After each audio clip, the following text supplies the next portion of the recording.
Friends, last వీడియోలో మనము 6 lessons నేర్చుకున్నాం 7th క్లాస్ సైన్స్. అయితే నేను 6th లెసన్ అప్లోడ్ చేశాను, కానీ దాని బ్యాక్ సైడ్ బిట్స్ అనేది మిస్ అయింది. అందుకని ఆ క్లిప్ నేను షార్ట్స్లో అప్లోడ్ చేశాను, చూసుకోండి. నెక్స్ట్, మొక్కలు మరియు జంతువులలో రవాణా. గుండె మరియు రక్తనాళాలు రెండూ కలిసి ప్రసరణ వ్యవస్థను ఏర్పరుస్తాయి. రక్తం అనేది రక్తనాళాలలో ప్రవహించే ద్రవము. ఇది జీర్ణమైన ఆహారం వంటి పదార్థాలను చిన్నప్రేగు నుండి శరీరంలోని ఇతర భాగాలకు రవాణా చేస్తుంది. జీర్ణమైన ఆహారం వంటి పదార్థాలను చిన్నప్రేగు నుండి శరీరంలోనికి ఇతర భాగాలకు రవాణా చేసేది ఏంటి అంటే రక్తము. అలాగే రక్తము ఊపిరితిత్తుల నుండి శరీర కణాలకు ఆక్సిజన్ తీసుకొని వెళ్తుంది. వ్యర్థాలను శరీరం నుండి తొలగించడానికి రవాణా చేస్తుంది అన్నమాట. రక్తం వివిధ రకాల కణాలతో నింపబడిన ప్లాస్మా అనే ద్రవంతో కూడి ఉంది. దేనితో కూడి ఉందంటే ప్లాస్మా అనే ద్రవంతో కూడి ఉంది. రక్తం ఎరుపు రంగులో ఎందుకు ఉంది అని ఇచ్చారు, ఇది నెక్స్ట్ పేజ్లో చెప్తాను.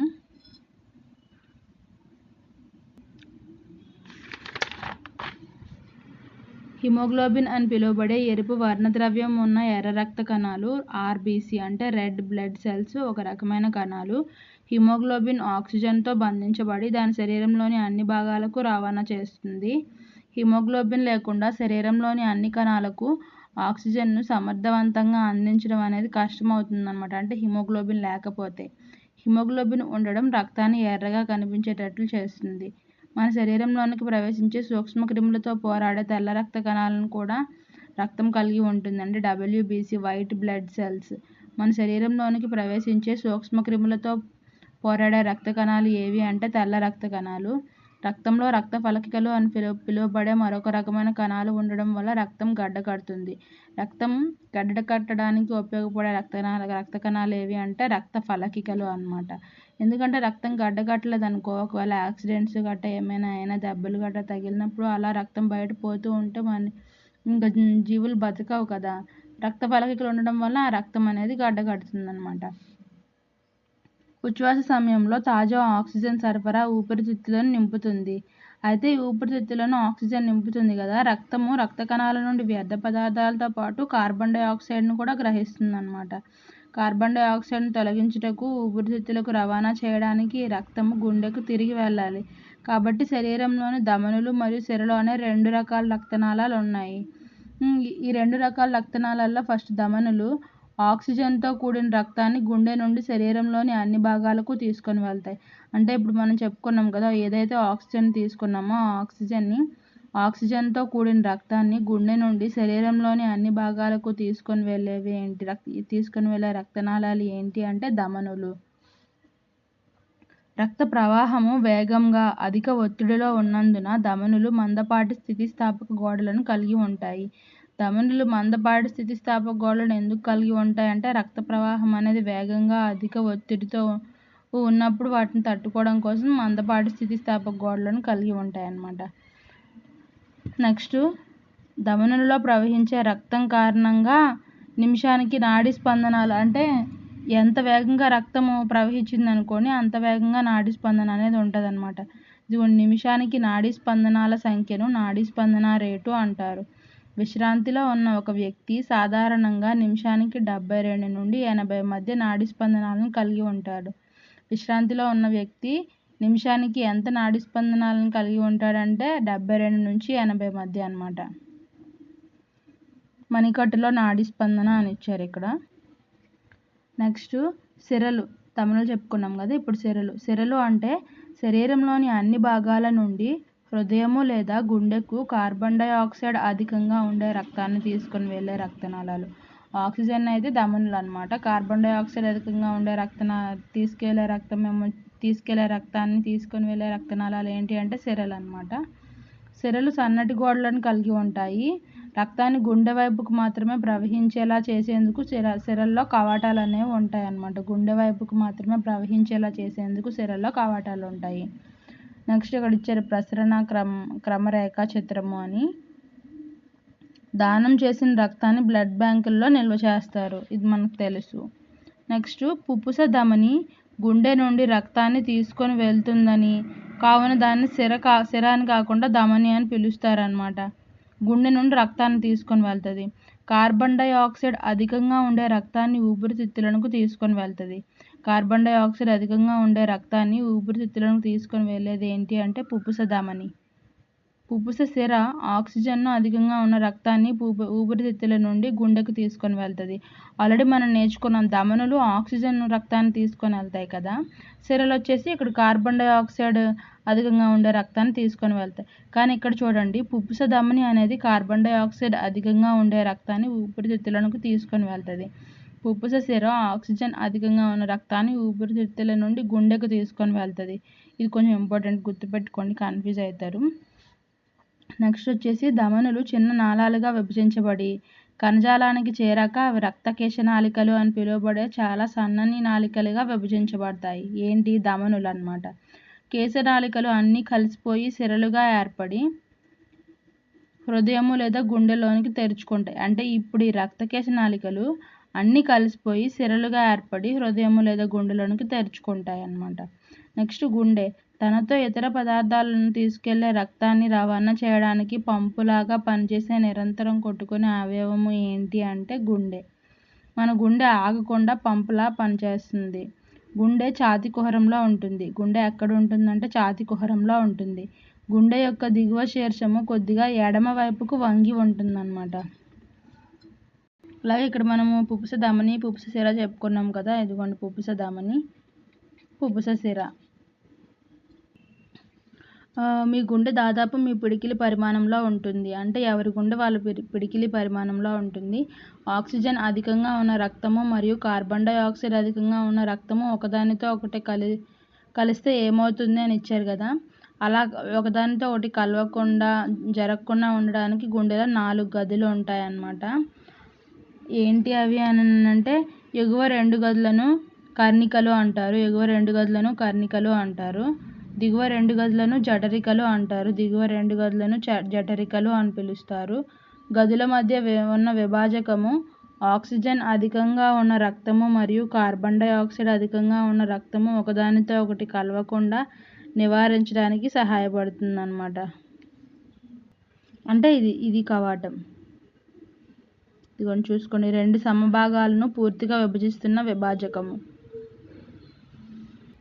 చూడండి, ఇక్కడ నేను యారో మార్క్స్ వేసాను కదా, అవి ఇక్కడ ఉన్నాయి. బాణం గుర్తులు ఉన్నాయి కదా, ఈ బాణం గుర్తులు రక్త ప్రవాహము గుండె నుండి ఊపిరితిత్తులకు. రక్త ప్రవాహం అనేది గుండె నుంచి ఊపిరితిత్తులకు మరియు తిరిగి గుండెకి అన్నమాట. అంటే ఊపిరితిత్తుల నుంచి మళ్ళీ గుండెకి, అక్కడ నుండి శరీరంలోని మిగిలిన భాగాలకు పంపబడే దిశను చూపిస్తాయి అన్నమాట. ఇది ఆల్రెడీ ఫస్ట్ పేజ్లో ఇచ్చారు. ఇదిగోండి, గుండె నుంచి ఊపిరితిత్తులకు, అక్కడ నుంచి శరీర భాగాలకు రక్తాన్ని సరఫరా అయ్యే దిశను చూపిస్తాయన్నమాట. నెక్స్ట్ వచ్చేసి కండరాలు. హృదయ స్పందన. కండరాలు లయబద్ధంగా సంకోచ సడలికలు జరుపుతాయి. ఈ లయబద్ధ సంకోచం తర్వాత దాని సడలిక కలిపి, అంటే సంకోచ సడలికలను కలిపి హృదయ స్పందనను ఏర్పరుస్తుందన్నమాట. ఈ హృదయ స్పందనను స్టెథోస్కోప్ అనే పరికరంతో సహాయంతో తెలుసుకుంటారు. ఈ స్టెథోస్కోప్ అనేది ఛాతీ భాగాన్ని పరిశీలించే సున్నితమైన ఒక డయాఫ్రము, అలాగే 2 చెవి భాగాలను కలిపే ట్యూబ్ను కలిగి ఉంటుందన్నమాట స్టెథోస్కోప్. ఇది మనకు తెలుసు, ఆల్రెడీ చూసిందే, మన లైఫ్లో ఎప్పుడు చూస్తూ ఉంటాం కదా. నెక్స్ట్, ప్రతిసారి గుండె కొట్టుకున్నప్పుడు ధమనులలో ఒక స్పందనను ఉత్పత్తి చేస్తుంది. 1 నిమిషానికి నాడీ స్పందన రేటు హృదయ స్పందన రేటును సూచిస్తుంది అన్నమాట. 1 నిమిషానికి నాడీ స్పందన రేట్ అనేది హృదయ స్పందన రేటును సూచిస్తుంది. అంటే 72 నుంచి 80 సార్లు అనుకున్నాం కదా, అదే హృదయ స్పందన రేటు కూడా. నెక్స్ట్, హృదయము లేదా గుండె యొక్క వివిధ గదులు లయబద్ధంగా కొట్టుకోవడము రక్త ప్రసరణను నిర్వహిస్తుంది మరియు శరీరంలోని వివిధ భాగాలకు పదార్థాలను రవాణా చేస్తుంది అన్నమాట. స్పంజికలు మరియు హైడ్రా వంటి జంతువులు ఎలాంటి రక్త ప్రసరణ వ్యవస్థను కలిగి ఉండవు. ఎలాంటి రక్త ప్రసరణ వ్యవస్థను కలిగి ఉండని జంతువులు ఏంటి అంటే స్పంజికలు మరియు హైడ్రా. అవి నివసించే నీటి ద్వారానే ఆహారము మరియు ఆక్సిజన్ వాటి శరీరంలోనికి వెళ్ళిపోద్ది అన్నమాట. నీరు బయటకు వెళ్ళేటప్పుడు వ్యర్థ పదార్థాలను మరియు కార్బన్ డైఆక్సైడ్ను తీసుకొని వెళ్ళిపోద్ది నీరు బయటికి వెళ్ళేటప్పుడు. అంటే ఎలాంటి రక్త ప్రసరణ వ్యవస్థను కలిగి ఉండని జంతువులు ఏంటి అంటే స్పంజికలు మరియు హైడ్రా. నెక్స్ట్, ఇక్కడ ఆంగ్ల వైద్యుడు విలియం హార్వే క్రీస్తు శకం 1578 నుంచి 1657 వరకు రక్త ప్రసరణ వ్యవస్థను కనుక్కున్నాడు అనమాట. ఎవరు? William Harvey. ఆయన ఆంగ్ల వైద్యుడు. అయితే ఈయన నాళాల్లో రక్తం అనేది ప్రవహిస్తుంది అని చెప్పాడనమాట. అయితే దీన్ని చాలామంది ఎగతాళి చేశారు. అయితే ఆయనకు ఇలా అంటే ఊహించుకొని చెప్పడం వలన ఆయనకి సర్క్యులేటర్ అనేసి పిలిచారనమాట. ఇక్కడ సర్క్యులేటర్ అని పిలిచారు అని ఇచ్చారు. ఇక్కడ ఇంగ్లీష్లో ఇచ్చారు చూడండి. Harvey was ridiculed and was called circulator అనేసి, అంటే సర్క్యులేటర్ అని పిలువబడ్డాడు అనమాట ఆయన. నెక్స్ట్,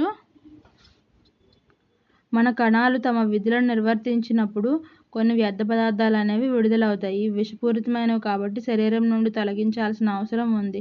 జీవుల కణాలలో ఉత్పత్తి అయ్యే వ్యర్థాలను తొలగించే ప్రక్రియను ఏమంటారు అంటే విసర్జన అంటారు. విసర్జనలో పాల్గొన్న భాగాలను విసర్జన వ్యవస్థను ఏర్పరుస్తాయి అన్నమాట. నెక్స్ట్, మానవుల్లో విసర్జన వ్యవస్థ. రక్తాన్ని వడపోయడానికి ఒక విధానం అవసరము. ఇది మూత్రపిండాలలోని రక్తకేశనాళికల ద్వారా జరుగుతుందన్నమాట. దేని ద్వారా జరుగుతుందంటే మూత్రపిండాలలోని రక్తకేశనాళికల ద్వారా జరుగుతుంది. ఉపయోగకరమైన పదార్థాలు రక్తంలోనికి తిరిగి శోషించబడతాయి. నీటితో కరిగిన వ్యర్థాలు మూత్రం రూపంలో తొలగించబడతాయి. అలాగే మూత్రపిండాల నుండి మూత్రం గొట్టం వంటి మూత్రనాళాల ద్వారా మూత్రాశయంలోనికి వెళ్తుంది. ఇది మూత్రాశయంలో నిల్వ చేయబడుతుంది అన్నమాట. ప్రసేకము అని పిలువబడే కండరాల గొట్టం చివరలో మూత్ర విసర్జన ద్వారా బయటకు పంపబడుతుంది. అంటే చూడండి, ఇక్కడ డయాగ్రామ్ ఇచ్చారు. మూత్రపిండాల నుంచి మూత్రనాళాల ద్వారా మూత్రాశయంలోనికి మూత్రం ప్రవేశించి అలాగే ప్రసేకం నుండి మూత్రద్వారము లేదా మూత్రనాళం ద్వారా బయటికి వెళ్ళిపోద్ది అన్నమాట. ప్రసేకం లేదా మూత్ర విసర్జన వ్యవస్థను ఏర్పరుస్తాయి అని ఇచ్చారు. నెక్స్ట్, 24 గంటల్లో 1 నుంచి 1.8 లీటర్ల మూత్రాన్ని విసర్జిస్తారనమాట. ఒక వయోజన మానవుడు సాధారణంగా 24 గంటల్లో 1 నుంచి 1.8 లీటర్ల మూత్రాన్ని విసర్జిస్తాడు. మూత్రంలో 95% నీరు, 2.5% యూరియా మరియు 2.5 ఇతర వ్యర్థ పదార్థాలు ఉంటాయి. 95% నీరు, 2.5% యూరియా మరియు 2.5% ఇతర వ్యర్థాలు ఉంటాయి అన్నమాట. చెమట నీరు మరియు లవణాలను కలిగి ఉంటుంది. చెమట అనేది నీరు మరియు లవణాలను కలిగి ఉంటుంది. వేసవిలో మన బట్టలపై ముఖ్యంగా చంకల క్రింద భాగంలో తెల్లటి మరకలాగా ఏర్పడడం చూసుంటారు కదా. ఇది అందువలన ఏర్పడుతుంది అన్నమాట. చెమటలో ఉండే లవణాలు ఈ గుర్తులను ఏర్పరుస్తాయి అన్నమాట. నెక్స్ట్, మట్టి కుండలో ఉంచిన నీరు అనేది చల్లగా ఉంటుంది. కుండ రంధ్రాల నుండి నీరు ఆవిరైపోయి ఆ చల్లదనాన్ని ఇస్తాయి అన్నమాట వాటర్కి. అయితే జంతువుల శరీరం నుండి వ్యర్థ రసాయనాలను తొలగించే విధానం అనేది నీటి లభ్యతపైన ఆధారపడి ఉంటుంది. చేపలు వంటి జలచరాలు కణ వ్యర్థాలను నీటిలో కరిగిపోయి అమ్మోనియా లాగా విసర్జిస్తాయి. చేపలు ఎలా విసర్జిస్తాయి అంటే అమ్మోనియా లాగా విసర్జిస్తాయి. పక్షులు, బల్లులు, పాములు వంటి భూచర జీవులు సగము ఘన మరియు తెలుపు రంగు సమ్మేళనాన్ని అంటే యూరిక్ ఆమ్లాన్ని విసర్జిస్తాయి. పక్షులు, బల్లులు, పాములు ఇలాంటివన్నీ యూరిక్ ఆమ్లాన్ని విసర్జిస్తాయి. చేపలు వచ్చేసి అమ్మోనియా లాగా విసర్జిస్తాయి. మానవుల్లో ప్రధాన విసర్జన పదార్థం వచ్చేసి యూరియా. మానవుల్లో అయితే యూరియా అన్నమాట. నెక్స్ట్, మూత్రపిండాలు ఇన్ఫెక్షన్. వ్యర్థ పదార్థాలు రక్తంలో చేరడం వలన మూత్రపిండాలు ఇన్ఫెక్షన్ అనేది జరుగుతుంది. కృత్రిమ కిడ్నీ ద్వారా వారి రక్తాన్ని క్రమానుగతంగా వడపోత చేస్తే తప్ప అలాంటి వ్యక్తి జీవించలేరు. ఈ ప్రక్రియను డయాలసిస్ అంటారు. ఈ ప్రక్రియను అంటే కృత్రిమ వడపోత అన్నమాట. కృత్రిమ కిడ్నీ ద్వారా రక్తాన్ని వడపోత చేస్తారు. ఈ ప్రక్రియను ఏమంటారంటే డయాలసిస్ అంటారు. నెక్స్ట్ వచ్చేసి కిరణజన్య సంయోగక్రియ సమయంలో నీరు మరియు కార్బన్ డైఆక్సైడ్ ఉపయోగించి ఆకులు అనేవి మొక్కకు ఆహారాన్ని తయారు చేస్తాయి. మొక్కలు నీరు మరియు ఖనిజ లవణాలను వేర్ల ద్వారా గ్రహిస్తాయి. వేర్లు మూలకేశాలను కలిగి ఉంటాయి. మూలకేశము నీటిలో కరిగిన నీరు మరియు ఖనిజ పోషకాలను గ్రహించడం కోసం వేరు ఉపరితల వైశాల్యాన్ని పెంచుతుందన్నమాట. వేరు యొక్క ఉపరితల వైశాల్యాన్ని పెంచుతుంది ఏంటి? మూలకేశాలు నేల కణాల మధ్య ఉన్న నీటితో సంబంధాన్ని కలిగి ఉంటాయి. ఇదిగోండి మూలకేశం.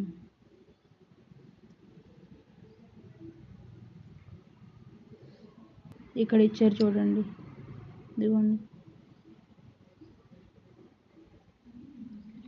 నీరు అనేది వేర్ల నుంచి మూలకేశాల నుంచి వేరు నుంచి చెట్ల కాండం నుండి ఆకుల వరకు వెళ్తుంది అన్నమాట.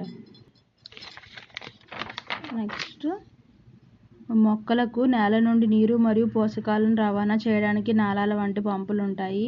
ఆ నాళాలు ప్రత్యేక కణాలతో తయారు చేయబడి ఉంటాయి. ఈ ప్రసరణ కణజాలాన్ని ఏర్పరుస్తాయి. నాళాలన్నీ ప్రసరణ కణజాలాన్ని ఏర్పరుస్తాయి. ఒక జీవిలో ప్రత్యేక పనిని నిర్వర్తించే కణాల సమూహమే కణజాలం అన్నమాట. ఒక జీవిలో ప్రత్యేక పని నిర్వర్తించే కణాల సమూహాన్ని ఏమంటారు అంటే కణజాలము అంటారు. మొక్కలోని నీరు మరియు పోషకాల రవాణా కొరకు ఉన్న ప్రసరణ కణజాలాన్ని దారువు అంటారు. మొక్కలోని నీరు మరియు పోషకాల రవాణా కొరకు ఉన్న ప్రసరణ కణజాలాన్ని దారువు అంటారు. ఇక్కడ ఏంటి, ప్రత్యేక కణాలతో తయారు చేయబడిందని ప్రసరణ కణజాలం అంటారు. అలాగే నీరు మరియు పోషకాల రవాణా కొరకు ఉన్న ప్రసరణ కణజాలాన్ని దారువు అని పిలుస్తారు. ఒక జీవిలో ప్రత్యేక పనిని నిర్వర్తించే కణాల సమూహాన్ని కణజాలము అంటారు. దారువు అనేది కాండము మరియు కొమ్మల ద్వారా మొక్కకు నీటిని సరఫరా చేస్తుంది. దారువు అనేది కాండము మరియు కొమ్మల ద్వారా మొక్కకు నీటిని సరఫరా చేస్తుంది. మొక్క అన్ని భాగాలకు ఆహారం అనేది సరఫరా చేయబడాలి. అంటే మొక్క అన్ని భాగాలకు, ఇదేమో పోషక కణజాలం. అంటే మొక్క అన్ని భాగాలకు ఆహారాన్ని సరఫరా చేసేది పోషక కణజాలము, నీటిని సరఫరా చేసేది దారువు అన్నమాట. నెక్స్ట్ వచ్చేసి ఇదిగోండి, బాష్పోత్సేకము ప్రక్రియచే నీరు ఆకుల ఉపరితలంపై ఉన్న పత్రరంధ్రాల ద్వారా ఆవిరైపోతుంది అన్నమాట. నీరు ఆకుల ఉపరితలంపై ఉన్న పత్రరంధ్రాల ద్వారా ఆవిరైపోతుంది. దీన్ని బాష్పోత్సేకము అంటారు. ఆకులను నీరు ఆవిరవ్వడం వలన ఉత్పత్తి చేసే శోషణ ఒత్తిడి పొడవైన చెట్లలో నీటిని చాలా ఎత్తుకు లాగుతుంది. అంటే బాష్పోత్సేకం వల్ల నీరు పత్రాల పైన నీరంతా ఉపరితలంపై నీరంతా ఆవిరైపోతుంది అన్నమాట. ఆ ఒత్తిడికి పొడవైన చెట్లలో అడుగున ఉన్న నీటిని ఆ ప్రెజర్ అనేది అది పైకి లాగుతుంది. ఇక్కడ ఇచ్చారు చూడండి, అంటే ఒక స్ట్రా ద్వారా నీరు పీల్చేటప్పుడు ఉత్పత్తి అయిన దానికి, అంటే మనం నీరు పీలుస్తాం కదా అలా అన్నమాట. నీరు అడుగు నుంచి చెట్ల కొమ్మల వరకు వెళ్తుంది అన్నమాట. నెక్స్ట్ ఇక్కడితో 7th లెసన్ అయిపోయింది. మీరు ఏమి నేర్చుకున్నారని ఇచ్చారు.